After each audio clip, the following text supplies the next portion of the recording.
The Montreal Canadiens season has come to a grinding halt. I'm Shane from Brandon, Manitoba, born and raised in Prince Edward Island, and let's go over the boards.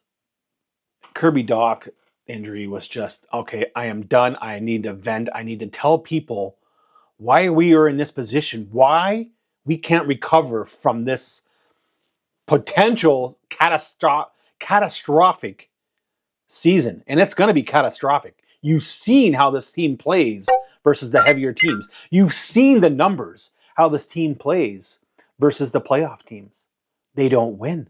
They can't compete with them. They can't keep up with them. Why? Because they just shut the Habs down. They shut down the top line. That's it. Done. Montreal's done if you shut down Nick and Cole. I'm not even going to talk about Uri Slafkovsky.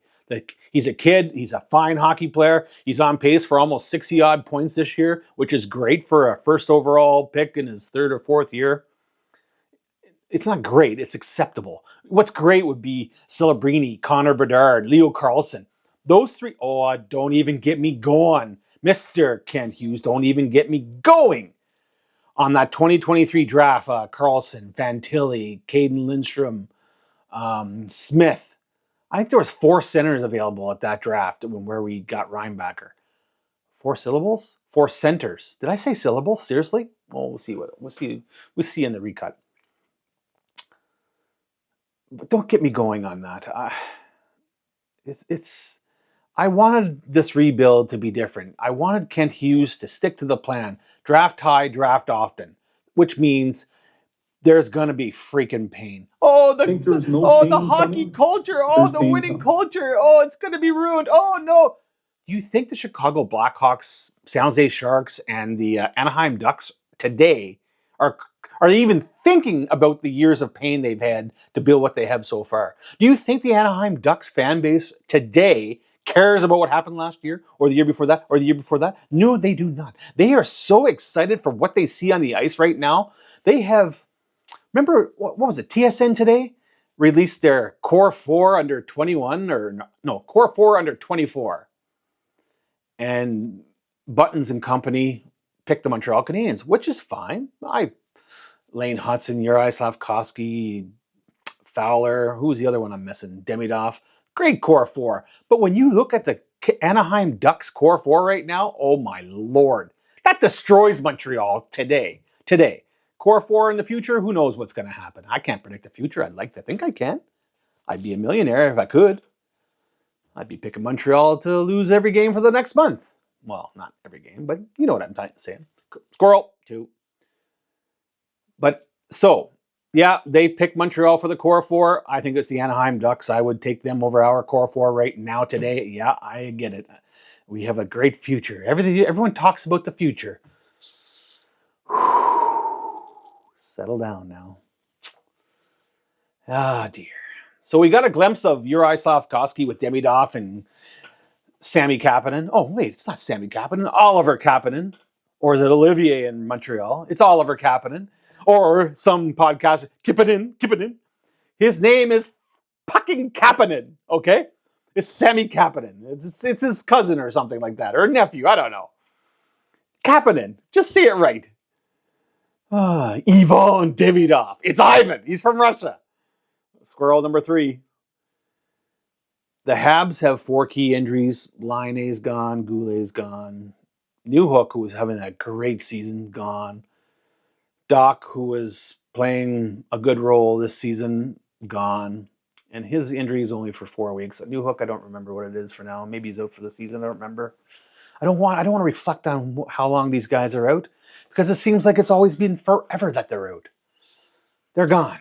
And they can't call anybody up because we only have, as great as this prospect freaking pool is, well, we got most of them playing, and one's in college.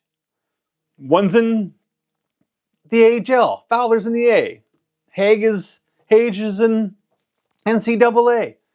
Demidov's up. Hudson's up. Slaf's up. Kapanen's up.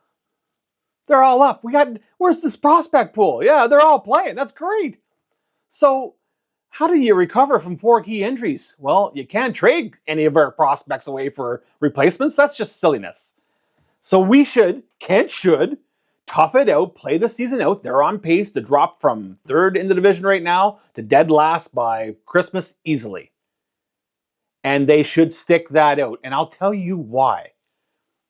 Remember last year, everyone and their dog was, oh, we can't tank again. We can't tank again. Yes, we can. If the Ducks, Hawks, and Sharks can tank and build what they have going loaded with studs on their team and entertaining the fan base, then we can too. It's too late now. We're in between now. We just can't go back to what we were doing. We can't.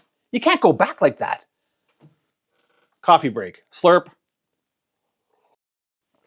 You can't go back, but you're going to have to go back.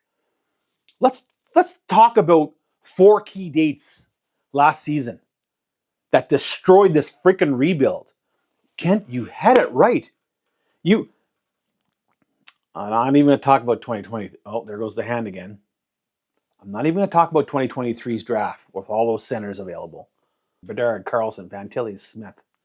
Not to mention all the centers afterwards. Let's talk about 4 key dates last season. First, you trade for Laine. I don't know why you traded. You wanted to be in the mix. Why did you want to be in the mix last year? When we were just starting the rebuild. But why? Why did you want to be in the mix? Why in the mix last season after only 3 drafts of stocking up the shelves? When other teams have been taking more than that, more than 3 years. Anaheim Ducks, what they have today, it took them 7 years. 2018, they accidentally started with the Dostal pick, who's a great goalie. And then it just cannonballed from there. Snowballed, whatever you want to say. It just downhill from there. And they got good player after good player after good player at the draft. And now they're just laughing when you're looking at their core 4. I love the Ducks model. I don't give a shit about winning culture, losing culture, playoff culture. In the mix was your greatest failure last season. 4 key dates. Want to hear them? First, you traded for Laine. You brought him in. Why would you bring in a sniper like that if you're not going to compete for the Stanley Cup? Bring him in when you're just about to... bring him in when you're ready to compete for the Stanley Cup, not be a bubble team or in the mix. Mind you, it didn't matter because he got injured anyway. And he's here again for one more season. He'll be gone at the deadline. We'll talk about that later. Talk about that some other time. But he's not a long-term. He's not staying. He's out of here first chance he gets. I don't care what he says. You brought in Laine. And then on December 3rd, where were you on December 3rd? December 3rd, you were 31st in the league standings. You're in the mix plan because Laine got hurt. You're in the mix plan, was out the window, and you decide, instead of playing the rest of the season out with what they had, Sammy and Primo in goal, and then the rest of the team, you decided to make some decisions to be in the mix instead of making the hard choices, instead of selling as many beers as you could, as many seats, as many jerseys. Instead of all that, instead of doing what you should have done, you've done all that. You sold the beers, you sold the seats, you sold the jerseys. You gave fans hope because you didn't want the losing culture. And that's what the podcasters and fans, we don't want a losing culture. It's not a losing culture. You're rebuilding. It's expected. We're expected to feel the pain. So you brought in Laine. Then on December 3rd, you've seen it was 31st in league standings. What was it? December 18th, you traded for Carrier. Great trade if you're going to compete for something other than in the mix. And then December 28th, then Laine comes back. You got the Carrier trade. And then you brought Dobesh up and dropped Primo for the rest of his life. Those 4 actions really, took the team from drafting in the top 5 this past draft to being in the mix and getting their asses handed to them in the playoffs by the Capitals, a big playoff team. They didn't outskill them. They just beat the crap out of our first line. and then it goes all downhill from there. And the same thing's happening this season. Those 4 moves took you from drafting another key player to what we have today. We're going to have to play out the season with injuries, and we can't recover from them. And now I'm afraid you're going to make a silly trade and try and bring in some roster players to fix it when we're not in any position to fix it. If you can't play with what you have and then bring players back up and down, then you're not ready to play the game. We can talk about the good moves you made. There's all kinds of them. It actually just balances out what the bad moves were. I love Noah Dobson. Again, were we ready to go in the mix to be a playoff team? Was it that time? Every time I put my hand up, squirrel, 3, 4. That's my tracking module shutting off, so I have to stick my hand up. That's all that is. I'm not doing anything funny here. I'm just playing. Oh, I shut it off again. Hand down, hand up. Oh, look, I can move now. Got to watch those hand gestures, boys and girls. Noah Dobson. Yeah, I freaking love the kid. He's from Prince Edward Island. I lost my accent years ago because of the infantry. Spending all my time out here in the West, the accent kind of goes away after time, especially when you're here surrounded by all the Western guys. You brought in Dobson, but however, how do we know that was the right move? We had those 2 picks, 16-17 or 15-16, one of the two. Maybe we could have moved up the draft with those 2 picks instead of bringing in Dobson. I like Dobson, but I really like Heineman. And if you look at my Twitter posts from 3 years ago, I loved Heineman and what he brought to the team, speed and skill, especially the speed and skills part. Like, oh, man. Heineman's got 14 points, I think, today. I think he's playing on the 3rd line with the Islanders. I'll check it out later. But I'd rather have Heineman on the top line with Nick and Cole than Uri right now. At least Heineman, he brings something other than bumping around like a tank. Uri's fine. He's fine. He's off the coattails of Nick and Cole. Whatever the Nick and Cole does, Uri will get an assist here and there. I haven't seen him score a goal where skill was involved. I've seen a lot of empty net goals in power play. I really like what he does in the power play. So let's not get him wrong. Like, finally, we've seen a power play goal where he's actually screening the goaltender. Oh, my Lord. Some of this power play stuff we're watching right now. Squirrel. Just terrible. So, yeah. You had an opportunity, Mr. Hughes, to pick some of the nicest centers available to the draft in the last few years, but you decided to be in the mix. You decided to go for it. And now look where we are. We can't even recover from 4 key injuries. So what are you going to do now? Here's what you're going to do if you listen to me. Don't do pucking anything. You play the season out. You freaking draft high and draft often. You take that player, develop him into a superstar if possible. Maybe we will even get lucky. Oh, did you know? At the trade deadline last year, did you know, sports fans, we were 2 points from the Boston Bruins, who finished the season picking 6th overall. We were 3 points from the Islanders, picking who won the lottery. You tell me that doesn't hurt? Oh, but that's hindsight. No, this is what I've always wanted. Play the season out, build during the summer, draft during the summer, play the season out, trade off the riffraff. Oh, riffraff, UFA last year. What a freaking... Because not trading all those potential UF guys who walked on July 1st set you back. This whole rant is about us being setting back. Making the playoffs is the worst thing you could have done last year. You should have set those guys free. You could have freaking used whatever it was to maybe move up in the draft. You could have dropped farther, or you could have went higher in the draft.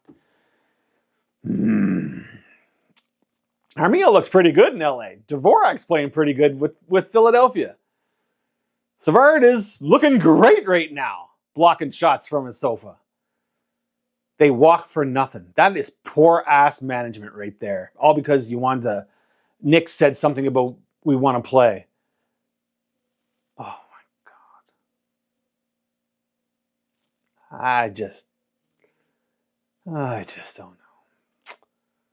And then I'm going to move on to Arbor Jack Guy. This morning on TSN 690, they're talking about how Arbor's development has been a failure. And I'm like, how can he be a non-drafted OHL defenseman who's known for truculence, shock, and awe? But if you take those three things away from his game, Marty, if you take those those three attributes, fundamentals of the game away from him, then he's just an OHL defenseman who's playing in the NHL. No offense, Arbor, you're not a superstar. You're never going to be a superstar.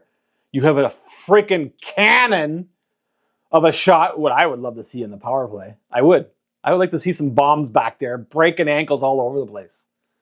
But heaven forbid we see something unorthodox like that. So he is not a failure to the population. He is what he is. He's brought in for shock and awe and to take down some skulls. Skulls or skulls?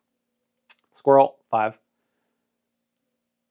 But if you don't let him to do that, then he's just the third pairing defenseman. And if you're complaining about the third pairing on an NHL hockey team, there's something more wrong than you think. Third pairing. Who gives a shit about the third pairing, the fourth line, the third line? It'd be nice to have a fourth line that could pot some goals. Yes, let's squirrel 5, 6. It would be nice. But yeah, talking about Arbor as if he's the only problem in the freaking entire organization. Oh my God. That pisses me off more than Kippinen and Yvonne. God, ranting and raving this morning. Oh my Lord. Where were we? And then we got, if anytime I make a comment about this team, about telling the truth, stating the obvious, I get some young fan. I was there one time when I was young. I was like, oh, this team was awesome. There's not a thing wrong with them. Rah, rah, shish, kumbah. I had some fan tell me, oh, it's parity. The league is parity. No, it's not parity. 3-on-3 is not parity. When 3-on-3 affects the standings, it's not parity. It's a shit league right now. Anybody can win the cup this season. But unfortunately, when we had a chance to probably compete for the cup this year because of the team, we had those injuries. Anyone's going to win the cup this year, especially in the East. We have two strong teams, Carolina and maybe the Devils. And then the rest of us are just hanging around. The West, Colorado. LA's even doing pretty good. But Colorado's just a beast. The Atlantic, which was probably going to be, I thought in my eyes when I made my September predictions, the Atlantic was supposed to be. And we're back. This Stage 1 was brought to you by DJI RS4, the greatest gimbal on earth. This is not a sponsored video by DJI RS4 or the tracking module or the Mic 3, Mic 2 actually, or the Canon M50, which is what I'm using. Yeah, so there's the gear I use. Now you know. Where was I? Yeah, parity. It's not parity. 3-on-3 was brought in for what reason, folks? Why was a 3-on-3 hockey? Was it brought in to entertain the fans? No. It was brought in so that you, the fan, had to watch your team all year long in hopes that they could be a playoff team. And that's all 3-on-3 does. Anybody can beat anybody at 3-on-3. Nick, Cole, and Lane, probably the best 3-on-3 line in the entire NHL. Imagine the future where hockey is 3-on-3. The Montreal Canadiens are going to win a ton of cups. In fact, during the playoffs this year, coming season, maybe Nick, Cole, and Lane should go town to town, hustling 3-on-3 teams. I took that from Happy Gilmore, the original. Did you notice? Yeah, I fucking hate 3-on-3. I said pucking. I hate 3-on-3 because it's something we used to do for the kids before we started practice. Let them play 3-on-3 for them to warm up. Let them skate their asses off without them even knowing it. And I would break it down into 3 sections. I break the ice down into three quadrants, 3 sections, 3 thirds. I'd break the ice down into thirds and play 3-on-3. No goalies, except for the 2 we had out there in certain areas. And the kids loved it. They played it for about 5 minutes, and they played their guts out. Do the math. They're all on the ice playing hockey. That's what 3-on-3 is. And now today it's called parity. No, it's not. It's not parity. It's not parity when your favorite hockey team has 1 regulation win in November. It's not parity when the top teams, usually 1 through 5 or 1 through 10, if you look at their regular, what's it called? Regulation wins, which is 5-on-5 basically, they excel. That's not parity when the rest of us have to scratch and claw our way into a win. I love this Montreal Canadiens team. I get it. The rebuild, I'm fine with it. It could be a freaking lot better, Kent. You wouldn't stick to the plan, so now we have to go with this plan. I've always said that the second Fowler and Dobash are our goaltenders. That is when we're going to compete for the cup. Excuse me. Demidov is going to be a freaking superstar. I just feel it. But there's so many things we could have done, and you refuse to do it because you wanted to sell beers. Is that why? Is that why you did it? Jeff said to you, hey, the seats are empty. That's not selling beers. Is that why you made all those moves last winter? I want to know. We could have drafted number 2 overall this past summer. At the bare minimum, we could have drafted where Boston was. Maybe got lucky and won the lottery. 2 points. We were 2 points away from the Bruins at the deadline. That should have told you right there when all those teams moved their players out so they could finish in the top 10 for the draft. That should have told you where you were. Instead, we made the playoffs because all those teams dumped their players. Because the Carolina Hurricanes showed up that last game of the season with an AHL squad.